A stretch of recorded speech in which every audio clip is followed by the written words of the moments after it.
नमस्कार, आप देख रहे हैं इस वक्त एक न्यूज़ 24 और आज हमारे साथ एक बड़ी हस्ती मौजूद है।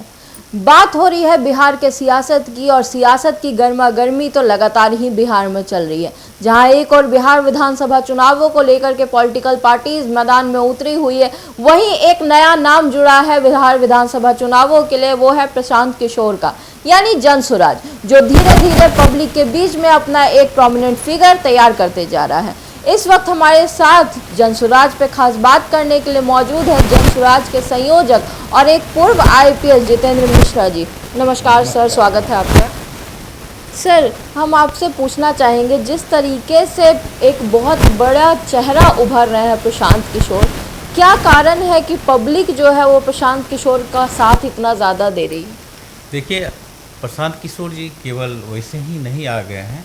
2022 अक्टूबर से लगातार 2 साल तक पूरे गांव शहर जाके घूमे हैं, लोगों के बीच में गए हैं और लोगों की समस्या को जाने हैं। उसके बाद उन्होंने 2024 2 अक्टूबर को जनसुराज पार्टी का गठन किए हैं। उसके बाद लोगों के बीच में जा रहे हैं, समस्या का कैसे निदान होगा वह उनको बता रहे हैं। और चूँकि अब पॉलिटिकल पार्टी हो गई है तो बिहार की जो व्यवस्था अभी तक बनी हुई है, खास करके आप लास्ट 35 ईयर्स का देखेंगे तो लास्ट 15 ईयर्स जो होगा वो लालू जी के साथ था, इसे जंगल राज के रूप में दर्शाया गया। और उससे निजात पाने के लिए 2005 में हमारे जो भी माननीय मुख्यमंत्री श्री नीतीश कुमार जी हैं, उनकी सरकार बनी और उनकी सरकार में फर्स्ट 5 ईयर्स काफ़ी कंफर्टेबल रहा, लोगों ने काफ़ी राहत महसूस किया। लेकिन फिर 2010 के बाद जब उन्हें अच्छी खासी बहुमत मिल गई थी और उनकी महत्वाकांक्षा भी आगे हो गई थी सेंट्रल में जाने की, और अब उस महत्वाकांक्षा को पूरा करने के लिए उन्होंने एनडीए से विड्रॉ किया था। इसके बाद फिर लालू जी से जाकर के हाथ मिला के अपनी सरकार को बचाए, तो परसेप्शन बहुत ही गलत गया। इस पर्पस के लिए, जंगल राज से निजात पाने के लिए इस सरकार को लाई गई थी, वह जाकर के उसको पूरा नहीं कर पाई। जिस तरह की निराशा थी, बेरोजगारी थी, पलायन की समस्या थी, शिक्षा व्यवस्था ध्वस्त हो चुकी थी, तो उसमें जो अपेक्षित सुधार होना चाहिए वह नहीं हो पाया। तो लोग अभी लास्ट 35 ईयर्स में देख रहे हैं, जहां 35 ईयर्स पहले बिहार थी और आज भी वहीं है, जबकि रोड भी अच्छी बन गई है, बिजली भी आ रही है, लेकिन रोजगार का कोई समाधान नहीं हो पाया है। कोई भी कंपनी बाहर नहीं आ पाई है क्योंकि उसे ट्रस्ट नहीं है कि सरकार कब इस पार्टी में कब उस पार्टी में है, उसको लेकर के नहीं आई है। लोग यहाँ से माइग्रेट करके बाहर जा रहे हैं और बाहर जा कर के वहाँ भी एक तरह से कहें जो इज्जत की जो ज़िंदगी होती है वो नहीं जी रहे हैं, और दोयम दर्जा का जी रहे हैं। चाहे महाराष्ट्र हो, आप तमिलनाडु में चले जाएँ, असम चले, कहीं भी चले जाएँ अपने यहाँ के लोग, तो जो इज्जत उन्हें मिलनी चाहिए वह नहीं मिल पा रही है। और यह माइग्रेंट एक तरह से कहें लेबर के रूप में 50 से 60 लाख लोग बाहर जाकर के अपनी रोजी रोटी कमा रहे हैं। और आपके गांव में, किसी गांव में आप चले जाएंगे बिहार में, तो आप 2 ही तरह के लोग मिलेंगे। एक तो बच्चे मिलेंगे, और नहीं तो उसके दादा दादी मिलेंगे, बूढ़े लोग मिलेंगे, जो युवा वर्ग के लोग हैं, जो फादर हैं, किन्हीं के बेटा हैं, किन्हीं का भाई है, वो सब बाहर हैं। इस तरह की जो निराशा है, तो उसमें लोग चाह रहे हैं, बदलाव चाह रहे हैं, वो बदलाव चाह रहे हैं, व्यवस्था परिवर्तन करना चाह रहे हैं जो हमारे लोग अपने यहाँ रहें। इस बीच जो जनसुराज पार्टी का गठन हुआ है, इसका भी मोटो यही है, जो हम जब आएंगे व्यवस्था परिवर्तन करेंगे, लोग अपने लिए वोट करें। यह नहीं जो मुझे वोट दें, जनसुराज को वोट दें, बल्कि अपने लिए वोट दें। वो क्या चाहते हैं, क्या चाहते हैं वो अभी तक जो भी चाहे थे, रोड के लिए, बिजली के लिए चाहे तो रोड और बिजली उन्हें मिल गया, लेकिन अपने बच्चों के भविष्य के लिए नहीं वोट दिया, एजुकेशन के लिए वोट नहीं दिया, एम्प्लॉयमेंट के लिए वोट नहीं दिया। इसका परिणाम है जो बिहार की स्थिति अभी आप अगर देखेंगे तो पूरे इंडिया में लगभग हम लोग निचले पदाओं पर हैं। जबकि जब देश आज़ाद हुआ था 1947 में, तो हम टॉप 5 में थे। उसके बाद हमारी स्थिति सबसे नीचे चली गई। तो व्यवस्था परिवर्तन की बात है, हम लोग चाह रहे हैं व्यवस्था में बदलाव हो और जो हमारा जीवन स्तर है उसमें सुधार हो। जो बच्चे हमारे बाहर जा रहे हैं, माइग्रेट कर रहे हैं पढ़ने के लिए, वह अपने यहाँ ही पढ़ें, उन्हें क्वालिटी का एजुकेशन दिया जाए। जो हमारे युवा वर्ग हैं, उन्हें रोज़गार की सुविधा यहाँ उपलब्ध कराई जा सके। जो हमारे वृद्धजन हैं उन्हें एक सम्मान राशि के रूप में 2000 रुपये की जो घोषणा किया गया हम लोग उसमें दें, और यही 2000 रुपये की जो घोषणा की गई है हम लोग जो डिमांड कर रहे हैं उसके प्रेशर में आकर अभी सरकार, आज ही का दिन है जो हम तो मनाते हैं, अच्छी बात है, जो हमारे यहाँ के लोगों को, वृद्धजन को, अब उन्होंने 1100 रुपया देने की घोषणा की और आज शायद वो पेमेंट भी कर रहे हैं। एक अच्छी शुरुआत है और हम लोग चाहते हैं कि किसी भी परिस्थिति में हमारे बिहार के लोग बाहर जा कर के किसी भी तरह का अपमानजनक स्थिति में नहीं रहे। सर, जिस तरह की आप बात कर रहे हैं, आपने नाम लिया है नीतीश सरकार का, आपने नाम लिया है लालू सरकार का, चुनावी वादे हैं। नीतीश सरकार भी अपनी ओर से कई चुनावी वादे कर रही है। लालू सरकार यानी आरजेडी महागठबंधन, जो कि हम लोग जान रहे हैं, तेजस्वी यादव भी जगह जगह जा कर के चुनावी वादे कर रहे हैं। हम युवाओं को रोजगार देंगे, हम बच्चों का स्वास्थ्य का ध्यान रखेंगे, हम तरह एनडीए अलग है, महागठबंधन अलग है। तो इस बीच प्रशांत किशोर ऐसा कौन सा अलग वादा दे रहे हैं? ये भी तो मान सकते हैं कि ये चुनाव की लहर है, तो पब्लिक क्यों भरोसा करे? नहीं, आपका कहना सही है अनन्या जी, पब्लिक हम पर पब्लिक भरोसा कर रही है। 15 साल से लेकर के 18-19 साल तक बीजेपी, जेडीयू, आरजेडी, कांग्रेस सबकी सरकार रही है। अगर सबकी सरकार को अगर हम मिला देंगे तो 35 साल होता है, और 35 साल में आपने क्या विकास किया है, क्या आपने दिया है लोगों को, यह आपको दिखता है। अगर पटना से किसी भी कॉर्नर में आप चले जाएं, 300 किलोमीटर, 250 किलोमीटर, पूर्णिया चले जाएं, मोहनिया चले जाएं, जयनगर चले जाएं, इधर रजौली चले जाएं, कहीं भी चले जाएंगे, कहीं आपको कोई टाउनशिप नहीं मिलेगा, क्योंकि कहीं भी कोई कंपनी, कोई फैक्ट्री, कोई स्मॉल स्केल इंडस्ट्री आपको नहीं दिखेगा। ताकि जब वह नहीं कर सकते हैं तो कैसे आप रोजगार दे पाएंगे? नीतीश कुमार तो सुशासन की सरकार कही जाती है, यहाँ से वहाँ तक सड़कों का जाल लगाया है, युवाओं को रोजगार दे रहे हैं, इतनी तरक्की कर रहे हैं, बिजली पानी गांव-गांव में पहुँचा रहे हैं। तो फिर प्रशांत किशोर ऐसा कौन सा नया काम कर रहे हैं? आपसे हम पूर्णतः सहमत हैं। नीतीश कुमार जी ने रोड का जाल बिछा दिया, बिजली भी ला दिया, सब कुछ ला दिया, लेकिन जिससे रोजगार मिलेगा, जो कंपनी आएगी, वह यहाँ पर नहीं आ पाएगी, जिसकी वजह से यहाँ के युवाओं को पलायन करना पड़ता है। सबसे विभत्स रूप आपने देखा होगा 2020 में जब कोरोना हुआ था। जी हाँ जी। और उस समय 50 लाख से 60 लाख के बीच लोग माइग्रेट करके आए थे। एक बच्ची थी, जो लड़की अपने फादर को साइकिल पर ले करके कैरियर पर चढ़ा के दिल्ली से वो दरभंगा आई थी। उस साल भी इलेक्शन हुआ था 2020 के नवंबर महीना में, अक्टूबर-नवंबर महीना में, और यहाँ की जनता, यहाँ की पब्लिक ने फिर भी उन पर विश्वास किया था कुछ तो बदलाव हो, लेकिन उन्होंने उससे भी नहीं चेता। अगर ऐसी व्यवस्था करते पुनः हमारे यहाँ के लोगों को बाहर नहीं जाना पड़े, यहाँ रोजगार मिल जाए, वह नहीं हो पाई और अल्टीमेटली लोगों को बाहर जाना पड़ा, मजबूरी में जाना पड़ा। मैं खुद बता रहा हूँ, हम रेल एसपी के रूप में भी रहे हैं, पटना में भी रहे हैं, कटिहार में भी रहे हैं। हमें अच्छी तरह याद है 2013 की बात है, सहरसा से एक जनसाधारण एक्सप्रेस अमृतसर जाती है। वो सुपरफास्ट ट्रेन है, उसमें रिजर्वेशन नहीं होता है, लोग पैक होके जाते हैं। उस समय रैक पॉइंट नहीं था सहरसा में, तो गाड़ी आती थी और सहरसा जाती थी, सहरसा से लौट के फिर बरौनी चली आती थी और बरौनी में रात भर रहती थी, नेक्स्ट डे वहाँ से फिर सहरसा जाती थी। तब सहरसा से वो जनसाधारण एक्सप्रेस बन के अमृतसर या जहाँ भी जाना था वहाँ जाती थी। अब वह समझ लीजिए वहाँ के लोग, जो हमारे जो श्रमिक वर्ग के लोग हैं, वो पहले ही उसमें पैक हो जाते थे, पैक होकर के वो आते थे बरौनी यार्ड में जाकर अंधेरे में उस बोगी में बैठे रहते थे, क्योंकि उन्हें किसी तरह बैठने का जगह मिल जाए। और वह ट्रेन फिर लौट के जाती थी सहरसा, तो सहरसा में पहले भी लोग खड़े रहते थे, बैठे रहते थे, गाड़ी आएगी हम गाड़ी में चढ़ेंगे, वो चढ़ नहीं पाते थे। वह घटना घटी थी, चढ़ नहीं पाते थे और अल्टीमेटली लोगों ने उस पर पथराव कर दिया था, कई शीशे फोड़ दिए गए थे। अप्रैल 2013 या 14 की घटना है। और जब उन्हें गाड़ी में नहीं बैठने दिया गया, वो लोग बैठे रहे, गाड़ी खुल के चली गई शीशे फूटने के बावजूद भी। जब लोग गए पैसा वापस कर, टिकट का वापस करके पैसा लेने के लिए गए, तो उन्हें रिफ्यूज़ कर दिया गया, नहीं 4 घंटे से ज़्यादा का आपका पीरियड हो गया है, आपको यह पैसा रिफंड नहीं होगा। तब काफ़ी वायलेंट हो गए और हम लोगों को इंटरफेयर करना पड़ा था। उसमें कटिहार में थे, वहाँ आए, लोकल एसपी ने हमें बताया, वहाँ आकर के जब डीआरएम से बात की समस्तीपुर से, उन्होंने फ्लैटली रिफ्यूज़ कर गए, जो नहीं हमारे पास रैक नहीं है, ट्रेन नहीं देंगे। अब देखिए कहाँ बात आती है, एक ट्रेन में जो जनरल कंपार्टमेंट है, एक कंपार्टमेंट 90 सीटिंग कैपेसिटी है, 20 से 22 बोगी है, तो 2000 से 2500 लोग उसमें बैठ पाएंगे। अगर 108 भी अगर लेते हैं तो उन्होंने 10,000 टिकट बुक कर दिया या उससे ज़्यादा बुक कर दिया था।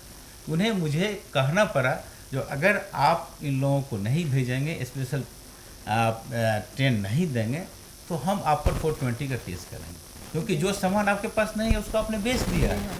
आपने बेचा है, कैसे बेच दिया है? आपके पास सीट ही नहीं है और उसको पैसा भी वापस नहीं करना है, सामान भी नहीं देना है। तब उन्हीं के गेस्ट हाउस में हम बैठे हुए थे, शाम होते होते 15 दिन के लिए 2 स्पेशल ट्रेन है डेली। मैं इसलिए बता रहा हूँ, जो वह वेदना हम तो केवल महसूस किए, जब हमारे लोग जा रहे थे, जो झेले, जो हाँ, लेकिन जो जा रहे हैं, जो उसमें 30 घंटे 35 घंटे उसमें सफ़र करते होंगे, किस तरह से सफ़र करते होंगे, वहाँ जाकर के लेबर का काम कर रहे हैं। यही हमारी विडम्बना है। अभी भी आप किसी भी ट्रेन स्टेशन पर चले जाएंगे, यहाँ बापू धाम मिलेगा, जनसाधारण मिलेगा, जनसेवा मिलेगा। यह ट्रेन है जो केवल और केवल यहाँ के जो हमारे श्रमिक वर्ग के लोग हैं वो उसमें ट्रेवल करते हैं, और वह जाते हैं, कहीं गुजरात जाते हैं, महाराष्ट्र जाते हैं, तमिलनाडु जाते हैं, और वहाँ जाकर के लेबर का काम करते हैं। बिहार को छोड़ के आप देश के किसी भी स्टेट में चले जाएंगे, आपके अपने बिहार के भाई मिलेंगे, चाहे वो रेडी लगावें, चाहे वो छोटा सब्जी बेचें, चाहे वो कहीं सेरिया का काम करें, चाहे वो छोटा मोटा कंपनी में जाकर के डेली वेजेज पर काम करें। तो हम क्यों नहीं अपने यहाँ कुछ व्यवस्था ऐसा कर सकते हैं, जो हमारे लोग जो हैं, हमारे भाई हैं, हमारे चाचा हैं, वो यहाँ रह कर के काम करें, उन्हें बाहर नहीं जाना पड़े, क्योंकि बाहर से तो कोई आते नहीं है। कोई भी किसी भी आप देख लें, किसी भी स्टेट के लोग, जितने हम लोग बाहर जाते हैं, किसी भी स्टेट का उठा के देख लें, जो आपके यहाँ लेबर का काम करने के लिए, उस तरह स्तर का काम करने के लिए आते हैं, आते जरूर हैं। जब IAS बनते हैं, IPS बनते हैं, बैंकर बनते हैं, तब वो नौकरी करने के लिए आते हैं, ना कि इस तरह से काम करने के लिए आते हैं। चलिए, ये तो बात हुई चुनावी मुद्दों की। अब एक जो बहुत सुर्खी बटोर रही घटना है, वो है 9 जुलाई को जो चक्का जाम किया गया था विपक्ष में। विपक्ष में आप लोग तो नहीं हैं, महागठबंधन की ओर से जो चक्का जाम किया गया था, उसके लिए हम जानना चाहेंगे कि पप्पू यादव पूर्णिया से सांसद हैं, उनका फुटेज शायद आपने भी देखा होगा। उन्हें धक्का लगा, वो गिर गए, रथ पे राहुल गांधी के नहीं चढ़ने दिया गया। उसको जनसुराज पार्टी किस नज़रिए से देखती है? क्या ये पप्पू यादव के मान पे प्रहार था, या फिर कुछ और, या महागठबंधन में टूट है? क्या सोचते हैं आप? देखिए, 9 जुलाई की जो घटना है, वो बिहार बंद का आह्वान किया गया था। खास करके बिहार बंद का आह्वान इसलिए किया गया था, जो मतदाता सूची का पुनरीक्षण, गहन परीक्षण किया जा रहा है, और यह दिखाया जा रहा है कि 11 जो आपको दस्तावेज हैं, जिनके पास अगर नहीं है 11 में से एक भी, तो उन्हें उस लिस्ट से डिलीट कर दिया जाएगा। इसको लेकर के जो महागठबंधन के जो भी पार्टियां थी, वो बंद का आह्वान किया था। हम लोग भी उसका विरोध करते हैं। मेरा भी यह मानना है, जो आपका 2024 में जो पार्लियामेंट्री इलेक्शन हुआ है, जिस वोटर लिस्ट से आपका हुआ है, उस वोटर लिस्ट में केवल और केवल 2 ही चेंज आप करना चाहिए हमारे समझ से। एक चेंज यह करना चाहिए, जिन मतदाता की मृत्यु हो गई है, उन्हें आप डिलीट कर दें, या जो बच्चे हमारे 18 साल के हो गए हैं, जो अपने मताधिकार का प्रयोग कर सकते हैं, उन्हें आप इसमें ऐड कर दें। अदरवाइज इसके अलावे किसी की ज़रूरत नहीं होती है। और अगर आप कहेंगे बंद का, तो बंद करना कहीं से भी उचित नहीं है। बंद करने से आप जनमानस को परेशान करते हैं, जो डेली वेजेज पर जो काम करते हैं, जो सब्जी वाले हैं, फल वाले हैं, और भी जो छोटे छोटे काम करने के लिए जाते हैं, उनको परेशानी होती है। जो ट्रेवल करते हैं, यात्रा करते हैं, कहीं से कहीं जा रहे हैं, इवन यहाँ तक कि आपका जो एम्बुलेंसेज हैं, बीमार हैं, उन्हें कठिनाई होती है। यह हमारी समझ से यह बंद करने का कोई औचित्य नहीं है। अगर आपको जहाँ विरोध है, आप वहाँ जाके घेराव करें, उनको मेमोरेंडम दें। जो चीफ इलेक्शन ऑफिसर हैं बिहार के, उनको दें। जो चीफ इलेक्शन कमिश्नर हैं दिल्ली में, उनके पास जाएं, ना कि अपने लोगों को, अपने यहाँ के बिहार के लोग हैं, उन्हें बंद करके परेशान ना करें। और जहाँ तक आप पप्पू यादव की बात कर रहे हैं, वह किस दल में, मुझे नहीं जानकारी है। जी, वो पूर्णिया से सांसद है, हाँ, निर्दलीय सांसद है, हाँ सांसद है, निर्दलीय है, लेकिन महागठबंधन में वो है अपने कांग्रेस के वो साथ। अपने को कहते हैं महागठबंधन में, लेकिन किस गठबंधन है इसकी जानकारी मुझे नहीं है, और इनका फुटेज भी हमने नहीं देखा है जो कहाँ पर क्या इनके साथ हुआ है। जी जी, ठीक है, चलिए ये बात तो हुई पप्पू यादव की। अब बात करते हैं चक्का जाम की। बात आपने की थी कि हाँ, लोगों को, हम लोग भी वहाँ पर मौजूद थे, बिहार की सारी मीडिया थी वहाँ पर लोगों को रोक रोक करके आरजेडी की तरफ से, कांग्रेस की तरफ से जो कार्यकर्ता थे वहाँ पे, वो लोगों का रोक रोक करके कागज़ देख रहे थे कि भाई कागज़ दिखाइए तो हम आपको जाने देंगे। जब उनसे सवाल किया गया कि आप ऐसा क्यों कर रहे हैं, तो उन्होंने कहा कि भाई प्रधानमंत्री मोदी से भी तो कागज़ मांगा जाएगा, आप भी कागज़ दिखाइए, सब कोई कागज़ दिखाइए तो ये जाने देंगे। तो आपको लगता है क्या कि जनता को इस तरीके से करना, मतलब परेशान करना सही था? और अगर जन स्वराज को किसी फैसले का, सरकार के फैसले का विरोध करना हो तो किस तरीके से करना उचित है? देखिए, जो इनके द्वारा किया गया था, जब वोटर के रूप में मांगा जा रहा है 11 दस्तावेज में से कोई दस्तावेज आप दीजिए, तब आपका वोटर लिस्ट में आपका नाम रहेगा। जी। और हम उसका प्रोटेस्ट करने जा रहे हैं, और फिर हम अपने ही लोगों से जो रोड पर चल रहे हैं उनसे मांग रहे हैं कि आप ड्राइविंग लाइसेंस दीजिए, आप गाड़ी का पेपर दीजिए, या नहीं देंगे तो हम आपको नहीं नहीं, जाने आधार कार्ड, पासपोर्ट मांगा जा हाँ, रहा था बीच रोड पर। हाँ, आधार कार्ड और पासपोर्ट या किसी भी तरह का पेपर मांग रहे हैं, तो उसके लिए एजेंसी है, उसके लिए आपके पास एजेंसी है, पुलिस फोर्स है, उसके लिए एमवीआई है, जो कॉम्पिटेंट अथॉरिटी है, उन्हें मांगना है। हम विरोध कर रहे हैं जो हमारे यहाँ के लोगों का जो के साथ जो अन्याय हो रहा है, उसके लिए जो 11 दस्तावेज आप मांग रहे हैं, जो हमारे गरीब तबके के लोग हैं, जो श्रमिक क्लास के लोग हैं, जो 50 से 60 लाख 70 लाख जो माइग्रेंट करके बाहर रह रहे हैं, बाहर अपना जीवन यापन कर रहे हैं, उसके लिए वहाँ नौकरी मजदूरी का काम कर रहे हैं, वो कहाँ से लाएंगे?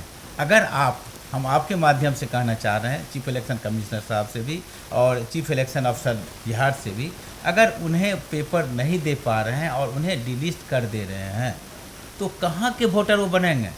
कौन सा स्टेट का वोटर बनेंगे? फिर तो भारत के नागरिक ही नहीं। वही मेरा कहना है, वो कहाँ जाएंगे?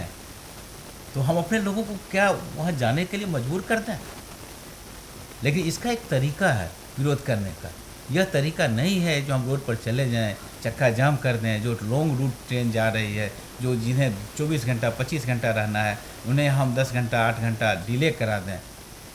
उन्हें किसी इमरजेंसी में जाना पड़ सकता है, बहुत सारे उसमें बीमार होंगे, बहुत सारे बच्चे होंगे, बहुत सारे ऐसे होंगे जो कहीं के अभ्यर्थी होंगे, एग्जाम देने के लिए जा रहे होंगे, बहुत अपने नौकरी पर ज्वाइन करने के लिए जा रहे हैं, उनके साथ तो जाती होगी ना।